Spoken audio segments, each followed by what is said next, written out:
یہ داستان ہے اس عظیم سلطنت کی جس کے سائے میں 3 برے اعظم آباد تھے۔ الجزائر سے لے کر کوسووا تک یہ سلطنت پھیلی ہوئی تھی۔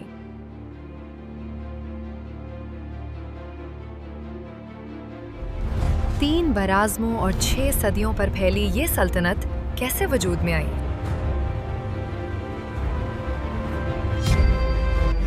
کیسے دنیا کی سپر پاور بنی اور پھر کیسے یوں تربتر ہوئی کہ آج اس کی داستان تلاش کرنا بھی ایک کام ہے۔ ہماری برانڈ نیو سیریز سلطنت عثمانیہ میں ہم آپ کو اسی عظیم الشان سلطنت کی داستان دکھائیں گے۔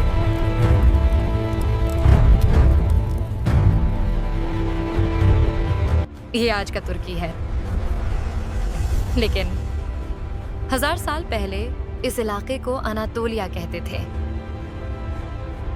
اس کے مشرق میں یہاں سلجوقی سلطنت کی حکومت تھی۔ یہ سلجوق ترک نسل سے تعلق رکھتے تھے، جبکہ یہ سارا علاقہ رومیوں کے قبضے میں تھا۔ رومن ایمپائر اناطولیہ اور یورپ کے مشرقی علاقوں تک پھیلی ہوئی تھی، جس کا مرکز یہ قلعہ تھا، جسے قسطنطنیہ یا کانسٹنٹائن ٹینوپول کہتے تھے، لیکن آج اسے زمانہ استنبول کے نام سے جانتا ہے۔ اس رومی سلطنت کو بازنٹائن امپائر یا مشرقی رومن امپائر کہتے تھے۔ اسی خطے اناطولیہ میں یہاں ایک بہت ہی خوبصورت جھیل ہے، اسے لیک وان کہتے ہیں۔ ہوا یہ تھا کہ 11ویں صدی عیسوی میں اناطولیہ پر کنٹرول کے لیے سلجوکیوں اور رومیوں میں جنگیں ہوتی رہتی تھیں، لیکن بنیادی طور پر یہ علاقہ رومی سلطنت بازنطائن امپائر کا حصہ تھا۔ رومن سلطنت نے ترکوں کو روکنے کے لیے اپنی سرحد کے ساتھ ساتھ قلعہ جات کی ایک طویل قطار بنا رکھی تھی، جو سرحدی چوکیوں کا کام دیتی تھی۔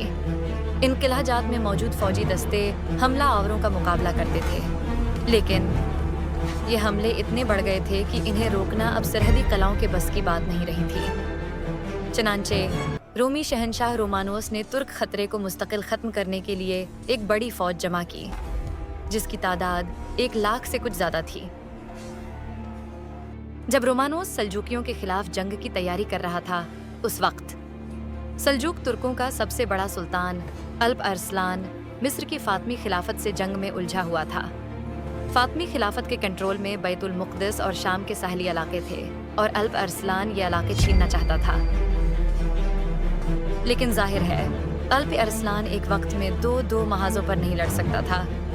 اس نے رومن شہنشاہ کو پیغام بھیجا کہ اگر رومانوس جنگ نہ کرے تو ترک اس کے علاقوں پر حملے بند کر دیں گے، اور بدلے میں رومن سرحدی فوج بھی ترک علاقوں میں چھاپہ مار کارروائیاں نہیں کرے گی۔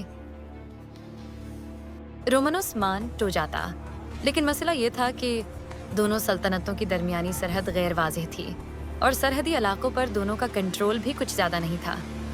چنانچہ یہ معاہدہ طے نہ ہو سکا، اور رومی شہنشاہ نے آگے کی طرف سلجوقی سلطنت کی سرحد کی جانب پیش قدمی جاری رکھی۔ 1071 میں رومانوس اپنے بڑے لشکر کے ساتھ اناطولیہ میں ملازگرد کے مقام پر پہنچ چکا تھا۔ یہاں سے سلجوقی سلطنت اب زیادہ دور نہیں تھی۔ چنانچہ الپ ارسلان کے پاس بھی ایک محاذ چھوڑنے کے سوا کوئی آپشن نہیں تھا۔ اس نے فاطمیوں سے جنگ روک دی اور رومی لشکر سے مقابلے کی تیاری کے لیے اپنے مرکز ایران آ گیا۔ یہاں اس نے 30,000 کا لشکر تیار کیا، جس میں ماہر قسم کے گھوڑ سوار اور تیر انداز شامل تھے۔ الپ ارسلان ایک لمبے راستے سے جھیل وان کے کنارے پہنچا، اور اس نے رومی فوج کے ایک بڑے حصے کو پیچھے سے جا دبونچا۔ یہ ایک سرپرائز حملہ تھا جس سے رومی فوج سنبھل نہ سکی۔ رومیوں پر دوسری قیامت یہ گزری کہ ان کی فوج میں جو ترک سپاہی کرائے کے فوجی بن کر لڑ رہے تھے، وہ عین وقت پر الپ ارسلان کی فوج سے جا ملے، جس سے رومیوں میں بھگدڑ مچ گئی اور وہ بھاگ کھڑے ہوئے۔ اس فرار کی وجہ سے رومی فوج کے اس حصے کے حوصلے بھی پست ہو گئے جس کی قیادت بازنطینی شہنشاہ رومانوس کر رہا تھا۔ جب اس حصے سے الپ ارسلان کی باقاعدہ جنگ شروع ہوئی تو یہ افواہ پھیل گئی کہ رومن شہنشاہ مارا گیا ہے۔ اس افواہ نے عیسائیوں کے بڑے لشکر کی کمر توڑ دی۔ Did you hear? The emperor is slain. We must retreat. Fall back. Every man for himself. فوج کچھ دیر تک غیر منظم ہو کر لڑنے کے بعد پسپا ہونے لگی۔